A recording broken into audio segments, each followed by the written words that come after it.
Bem, então nós vamos seguir com a introdução a respeito de máquinas de busca e agora a gente está na fase do indexador, que é quem vai gerar o banco de dados de busca e que vai permitir o processador de consultas retornar os resultados para o cliente, para o usuário. Então o indexador ele tem como entrada documentos retornados do estágio de coleta e também outros atributos, texto âncora, outras informações que vêm do grafo web. A saída é o banco de dados de busca, como a gente viu na imagem anterior. Tá aqui. Quais são as tarefas do indexador? Primeiro, ele tem que decidir qual documento irá para cada índice. A gente vai falar um pouco sobre os tipos de índice. Fazer classificação de conteúdo. Classificar por região, por linguagem, por conteúdo pornográfico ou não, que precisa ser eliminado na busca padrão. Spam, que vai ser eliminado e categoria daquele documento. Se trata de, por exemplo, um conteúdo de esporte, então existem categorizações também.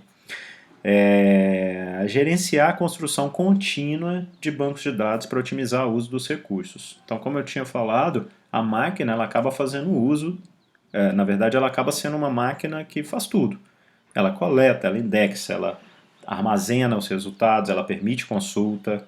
Em geral é assim que vai funcionar. E nós vamos ver como funciona a parte específica do conteúdo do banco de dados de busca. Então, nós temos os seguintes tipos de dados armazenados no banco de dados de busca. Nós temos o índice invertido. O que é o índice invertido? Índice invertido é o seguinte, um documento, o que é um documento? É uma lista de termos. Um documento contém termos em ordem, numa determinada ordem. Os termos, as palavras. Isso que é um documento. É uma lista de termos, um documento de uma determinada linguagem. O índice invertido faz o contrário. Para cada termo da coleção, para cada termo encontrado na coleção, cada termo que vai aparecer no dicionário, vai ter um apontador para um arquivo, que é o arquivo invertido, que vai ter a lista de documentos e posição nesses documentos que esse termo ocorre. Então ele é o contrário de um documento. Um documento é uma lista de termos, uma lista ordenada de termos. Um arquivo invertido é uma lista de documentos para cada termo. E isso faz com que seja possível, em OD1, recuperar todos os documentos que ocorreram em determinado termo. E junto, recuperar as posições, por exemplo, para fazer busca por frase, não é? Porque aí a gente quer agora onde aqueles todos os termos ocorreram em um dado documento, mas também em posições subsequentes. Então, é o arquivo invertido, que é fundamental em RI. Hoje, o Elasticsearch já vai gerar o arquivo invertido para a gente, né? Ele vai ter ferramental para fazer isso daqui, a gente só precisa entender o que está fazendo. Ele, além do banco de dados de busca ter o arquivo invertido, que é onde vai acontecer a busca pelo termo, e ali vão ser retornados documentos para que se faça o ranking, tem também as propriedades do documento, que estão armazenados já num modelo diferente. Aí já é um banco de dados relacional mesmo. Aí vão ter as informações do tamanho do documento, da classe, URL, título, muitas propriedades que o documento vai ter. Aqui somente algumas mais importantes. Cache dos documentos também. Então tem uma cópia lá, né, do arquivo original, seja muitas vezes transformado em HTML essa cópia, mesmo sendo um arquivo PDF, ele vai estar lá transformado em HTML, disponível como um HTML, que vai ser usado para quando o servidor estiver fora do ar, né, e também é utilizado em tempo de consulta para computar o snippet, que é aquele resumo do documento que aparece como resultado a uma consulta.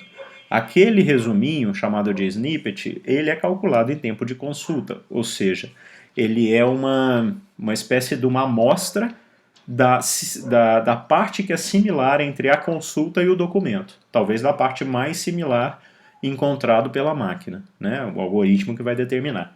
Esse é o cache que também é necessário. Então são esses três tipos de dados que a gente vai ter lá no banco de dados de busca.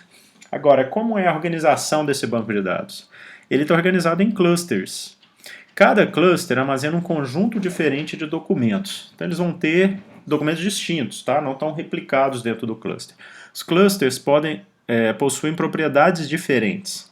Então eles podem ter tamanho diferente, periodicidade de reindexação, a categoria de documentos que ele traz, tipo de conteúdo. relevância do conteúdo. E aí a gente tem alguns exemplos. Cluster para sites que atualizam com grande frequência, então aquele cluster ali é muito dinâmico, ele muda muito, e muitas vezes ali dentro ele pode ter algum processamento diferenciado, uma estrutura de dados diferenciado, por se tratar de páginas com muita atualização. Aí tem cluster para notícia, que também atualiza muito rapidamente, né? Não a notícia em si, mas aparecem novas páginas dentro do site de notícia com muita regularidade. Cluster para correção ortográfica especificamente, então se aquela palavra não está sendo encontrada, ele vai mandar para esse cluster resolver, porque ali tem um mapeamento entre palavras erradas e palavras certas. Cluster para webs em determinadas linguagens também, né? Naturalmente não está tudo misturado, as linguagens também estão separadas, ou com resultados gerados por editores. Aí a gente vai falar um pouquinho dos editores um pouco mais à frente. Aqui uma ilustração. Tudo começa aqui pelo proxy, ou seja, quando acontece uma consulta, o proxy vai receber essa consulta e vai ter que definir se ele vai mandar para o nível 1 dos clusters, ou se depois de receber os resultados do nível 1, ele vai ter que mandar também para o nível 2 e depois para o nível 3. Mas ele prepara a consulta, chama os clusters e cada cluster faz a consulta localmente em todas as máquinas, agrega os resultados e retorna para o proxy. Se é uma consulta muito frequente, ele já vai encontrar na cache. Então tem aqui a cache, eu falei, 25% das requisições vão estar entre as 2.000, 3.000 consultas mais frequentes. Então, na verdade, 25% das consultas então não vão ter que descer aqui. Ó. Ele já vai pegar essa resposta por aqui. Vamos ver aqui o detalhamento de como isso acontece. Então, um cluster é um conjunto de nodos, sendo que cada nodo cobre um conjunto de documentos indexados. Ainda que o Google File System, que é o GFS, e aí tem uma implementação aberta, que é o Hadoop, o Hadoop Distributed File System, que são implementações apropriadas de um sistema operacional para se manipular grande volume de dados. Então, estava dizendo o seguinte, que ainda que seja possível replicar, o Hadoop já esteja dentro da proposta dele, cada nodo já ter uma réplica, essas réplicas estão dentro do cluster. O cluster ele não é replicado. Então, o cluster vai ter um conjunto de nodos, onde cada nodo tem um conjunto diferente de documentos, ainda que tenham nodos, que os nodos estejam replicados, tanto para balanceamento de carga, quanto para tolerância à falha. Então, cabe a um dos nodos, que vai ser o master, decidir qual a réplica que ele chama de cada pedaço de conteúdo que está ali espalhado entre os nodos. Vamos detalhar isso. Então, olha, cada nodo cobre um conjunto de documentos, né, uma parte do índice associado àquele cluster, então cada um é um pedacinho, que inclui o índice invertido e as propriedades do documento, como a gente estava falando. Cada nodo deve possuir cache em memória principal dos termos mais acessados. Então, ali ele não está guardando da consulta inteira, está guardando o cache do termo específico. Veja que uma consulta é uma lista de termos. Então, ele vai retornar um documento que é bom para aquele conjunto de termos, mas antes disso, é necessário saber quais os documentos que possuem um dado termo da consulta. Então, por isso é armazenado os termos mais buscados daquele nodo são armazenados separadamente na cache.